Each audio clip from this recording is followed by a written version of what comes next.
get it. AI is the enemy of the people, especially the artists. I am not an advocate. I do not support it. But damn, it's getting too good. It's not even messing up the fingers like it used to. Look at that.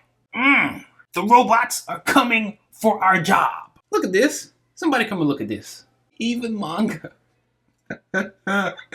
Anyways, the point of this video, trust me, is not to just gush at AI, but can we get our lick back? Because looking at these illustrations, you can't deny that they look good. So what I'm going to try and do is see if we can learn from them.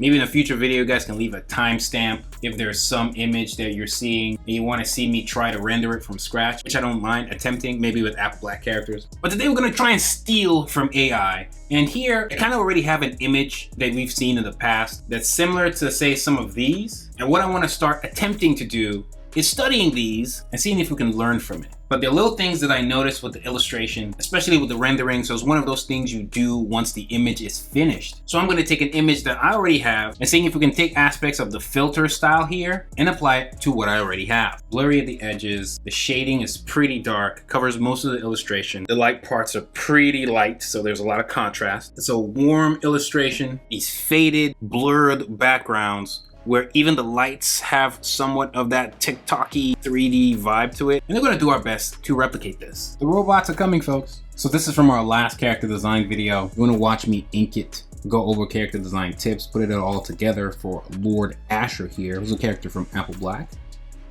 You can see the colors I've picked. Usually you pick one based off of the environment, but I've just gone for this dark blue hue, its own layer, linear burn blending mode, and reduce the opacity a lot. Then I have a layer with similar properties, linear burn, higher opacity, same color, and then I go over the character again, but leaving spots, leaving that shadow, similar to the AI a little bit. You're not the only one who can copy, you awesome illustrated son of a bitch. Switch to a brush so that the edges aren't as sharp like a traditional 2D animation. So by the edges, I'm just kind of softening it out. Then I have another layer, similar thing, but this time we're using an airbrush and just giving it some manual gradients. Then I do another layer, warmer color, different blending mode. You could go add glow or add, and we're pretending there's a light source coming from the bottom. Also using a brush, maybe the watercolor opaques, up to you to a degree. Even warmer color, different blending mode again, reduce the opacity for a color dodge. And this is me adding a little me to it, where I'm going over it again with an even brighter but still slightly warm color where light hits the most,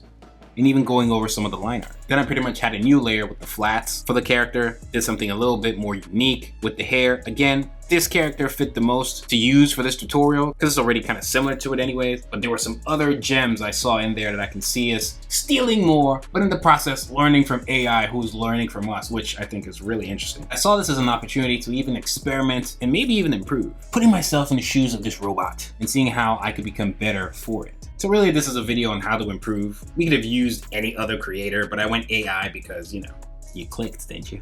Don't hate the player.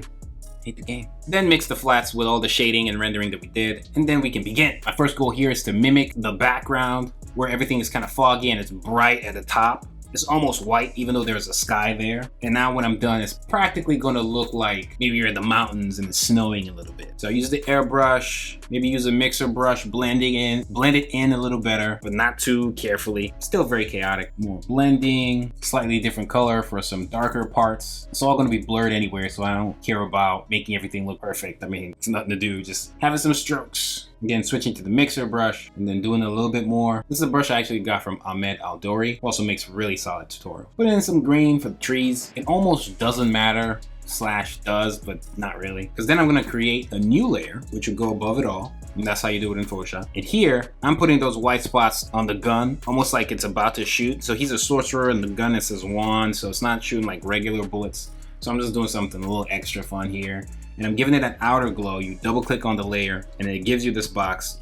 Outer glow, change the color, play around with the settings. And even while you're on that layer, anything you do will have that outer glow effect to it. So I'm adding some white particles. Now I'm going back to the background and adding these little white dots, again, mimicking what we saw in the AI image. And so I make sure to give it that almost like reddish touch, very subtle, reddish and blue on each end. Again, it's almost like a blurred TikTok glitch effect. Red on one end, bluish on the other, lighter in the middle. And we're just gonna do that all over. But again, again, not with too much care. Find the right brushes, play around with them. It's mostly air brushes I'm using. Some I'll manually make them more blurry than the others. Maybe this is kind of like snow. Experimented with more brushes just to tweak things a bit, but if it doesn't work, you retreat. Now I right click and duplicate the image. I'll keep the original, turn it off. That way I can always go back to it. But then I select the whole image, go to the top, blur, Gaussian blur, and then you play around with the percentage that you want.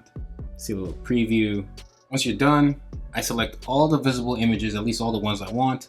Right click, duplicate, and then merge the duplicates. Put that above. Then you duplicate the new duplicate, and then the newest duplicate, we give that a Gaussian blur as well. Play around with the settings until we get what we want. I want it fairly blur. Then I go here to the bottom, I create a mask. On this mask, you want to make sure you click on the white part of that layer. And then with the airbrush, you can even reduce the opacity of just the brush. And while on black, we go over the image, and that will make those parts less blurry, because what it's doing is making that part transparent, but we're seeing what's underneath, which is exactly the same layer, but the layer underneath has no blur. So it's almost like see-through. That's what the masks kind of do. When it's on black, on that white spot, it's see-through. When it's white, it's not. So this way we can have like the centered part in focus while the edges around the image are blurred, which is the effect the AI gives. Except it does it in 1 second. I can go over other parts in white if I want to get them back, and because of the opacity on the brush, I can also play around with the degree to which they're blurry or not, so they're not all blurry throughout the whole image. This gives more freedom. The layer that's blurred, you can now click away from the white box to the image,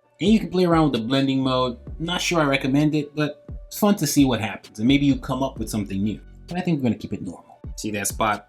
I made it unblurred, and then I blurred it back just a little bit more. You want the background to feel way more blurry than the character, which I think we accomplished that here. Then I duplicate the layer with the blur mask and the layer underneath, and then merge the duplicates. That way I have a flat image and I can always refer back to the old layers. The blurs on the edges then have some kind of chromatic aberration, like a 3D touch to them. Even the latest merged layer, I duplicate that again. In case I mess up, I can always go back. Select the whole canvas, and then hit channel. On channels, you hit green, and then you hit the eyeball at the top for RGB. And now, Command T or Control T, and you shift. And what it does is it gives that green 3D effect to the layer that it's on.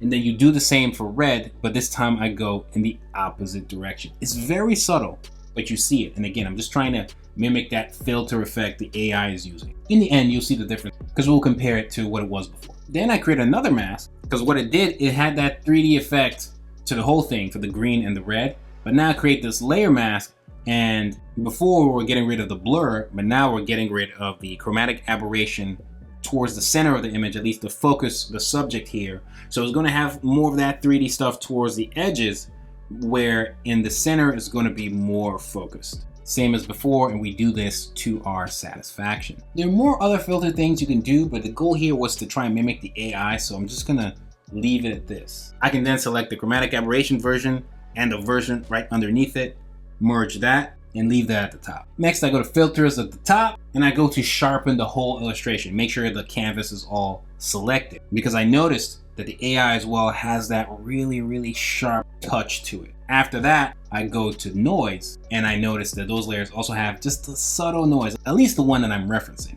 I just make sure not to put too much noise, because it's very playing around with the numbers just to see what works best. And then lastly, use adjustment layers. Go to adjust there, go to selective color, make sure it's on black, reduce black, and then you can increase the others a little bit. This one honestly is not that necessary. I'm just gonna play around with things. And then once you're done, you go to curves. That's another adjustment layer. These basically affect any layer that's underneath them. If you look at the layer window, they're created and just put at the top. So the curve is gonna affect anything underneath. So I'm just moving around the curves. I can go back to the properties of each adjustment layer. Just make sure you're on the adjustment layer, you hit that. It'll give you the properties to play around with. And with the curves, that's why I'm making everything a little sharper.